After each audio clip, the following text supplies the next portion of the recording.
warahmatullahi wabarakatuh. Perkenalkan, nama saya Suci Rahmadani dari kelas manajemen 20G. Saya di sini akan menjelaskan salah satu mata kuliah dari Lembaga Keuangan Syariah, yaitu dengan materi asuransi syariah. Tidak usah lama-lama lagi, saya akan menjelaskan materi dari asuransi syariah. Materi pertama yang saya akan bahas yaitu pengertian asuransi syariah, yang dimana asuransi syariah adalah sebuah usaha untuk saling tolong-menolong di antara sejumlah orang atau pihak melalui investasi berbentuk aset, kemudian memberikan pengembalian untuk menghadapi risiko tertentu melalui akad sesuai syariah Islam. Tujuan asuransi syariah. Asuransi syariah bertujuan untuk meningkatkan kesejahteraan dan perjuangan umat untuk mengembangkan misi akidah, misi ibadah, misi istisodi, dan misi keumatan. Jadi, tujuan utamanya bukan mendapatkan laba besar seperti asuransi konvensional. Hukum asuransi syariah merupakan panduan boleh tidaknya praktik asuransi syariah di Indonesia. Dalam penerapannya, perusahaan asuransi berdiri dan beraktivitas sesuai dengan hukum Islam yang telah diisyaratkan dan disepakati oleh pemerintah. Meski begitu, pertimbangan dalam berbagai sisi hukum dibagi menjadi beberapa sumber. Itu hukum asuransi syariah dalam agama Islam yang sesuai dengan Al-Quran dan Al-Hadis, yang dimana terdapat pada surah Al-Maidah ayat 2 yang artinya, dan tolong menolonglah kamu dalam mengerjakan kebijakan dan takwa, dan jangan tolong menolong dalam kesulitan dan pelanggaran. Terdapat juga pada surah An-Nisa ayat 9 yang artinya, dan hendaklah takut kepada Allah orang-orang yang ditinggalkan di belakang anak-anak yang lemah yang mereka khawatirkan terhadap mereka. Hukum asuransi syariah menurut Majelis Ulama Indonesia atau MUI awalnya hukum asuransi konvensional bertentangan dengan syariat Islam. Hal ini membuat Majelis Ulama Indonesia pada tahun 2001 mengeluarkan fatwa yang menyatakan bahwa asuransi berbasis syariah diizinkan dalam ajaran Islam. Adapun fatwa MUI yang menegaskan kehalalan asuransi syariah dalam bentuk PDF antara lain itu: pertama, Fatwa nomor 21/DSN MUI /10/2001 tentang pedoman umum asuransi syariah. Fatwa yang kedua itu nomor 51/DSN MUI /3/2006 tentang akad mudharabah musyarakah pada asuransi syariah. Fatwa nomor 3 yaitu nomor 51/DSN MUI /3/2006 tentang akad wakalah bil ujrah pada asuransi syariah dan reasuransi syariah. Fatwa nomor 53/DSN MUI /3/2006 tentang akad tabarruh pada asuransi syariah. Kita masuk di pembahasan konsep asuransi syariah. Konsep asuransi syariah ada beberapa hal. Yang prinsip asuransi berbasis syar'i, yaitu tidak membantu dengan dana tabarru yang memungkinkan dana tersebut dipinjamkan kepada peserta tanpa adanya paksaan.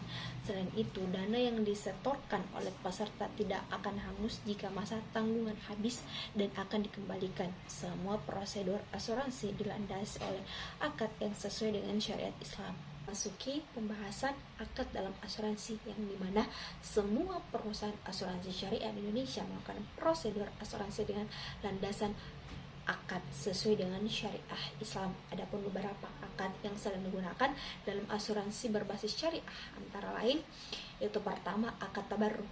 Akad yang dimaksud adalah setiap peserta akan memberikan hibah berupa premi melalui dana tabarruh yang akan digunakan untuk membantu peserta lain yang terkena musibah. Dalam hal ini, perusahaan asuransi berbasis syariah bekerja sebagai pengelola dana hibah tersebut. Akad kedua yaitu akad tijarah. Akad yang dimaksud adalah di antara peserta dengan perusahaan dengan tujuan komersial. Nah, akad ketiga yaitu akad wakalah bil ujrah.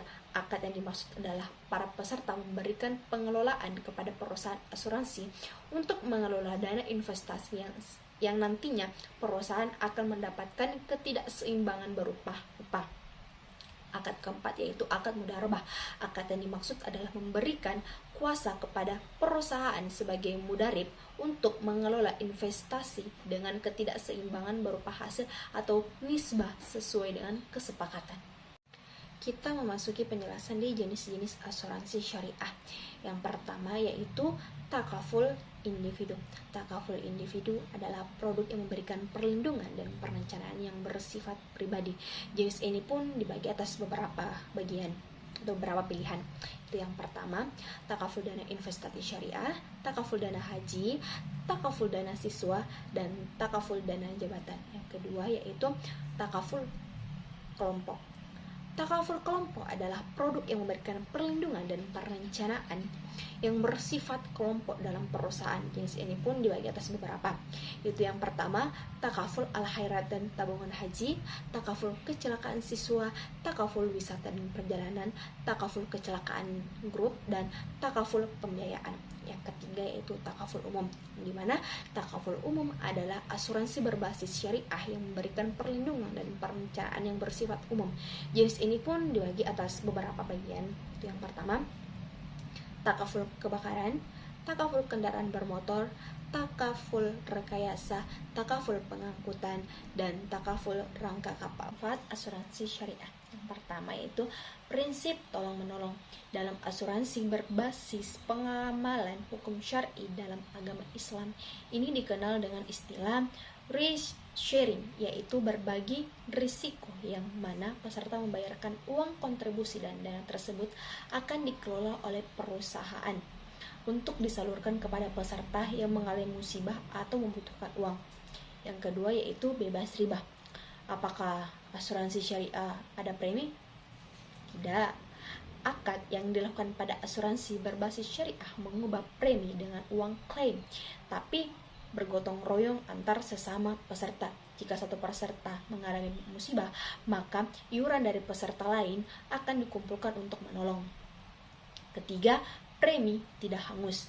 Pada asuransi berbasis hukum agama Islam, premi yang disetorkan tidak akan hangus dan akan dikembalikan jika tidak ada klaim selama masa pertanggungan. Hal ini semakin mengukuhkan prinsip risk sharing, yaitu resiko pada peserta asuransi yang akan ditanggung bersama-sama. Yang keempat yaitu bebas iuran dasar.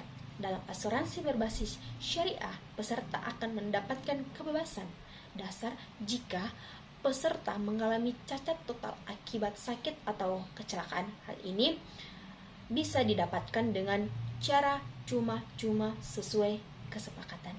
Yang kelima, transparan.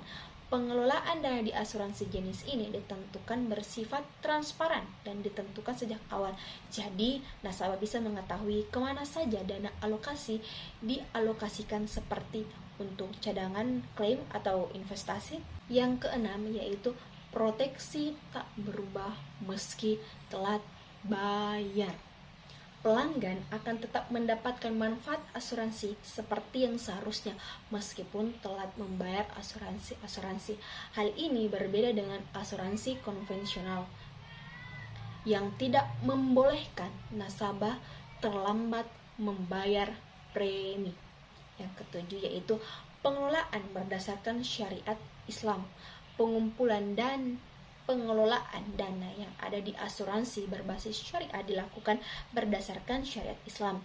Tidak ada dana yang diinvestasikan ke perusahaan yang tidak sesuai dengan prinsip Islam. Yang kedelapan yaitu keuntungan dibagi secara adil. Keuntungan dari dana investasi yang dilakukan oleh perusahaan asuransi syariah akan dibagikan secara adil kepada nasabah. Yang ke-9 yaitu wakaf. Maksud wakaf dalam asuransi berbasis syariat Islam adalah harta yang bertahan lama kepada penerima manfaat sebagai bentuk kebaikan, sehingga kemungkinan peserta ikut berpartisipasi dalam asuransi.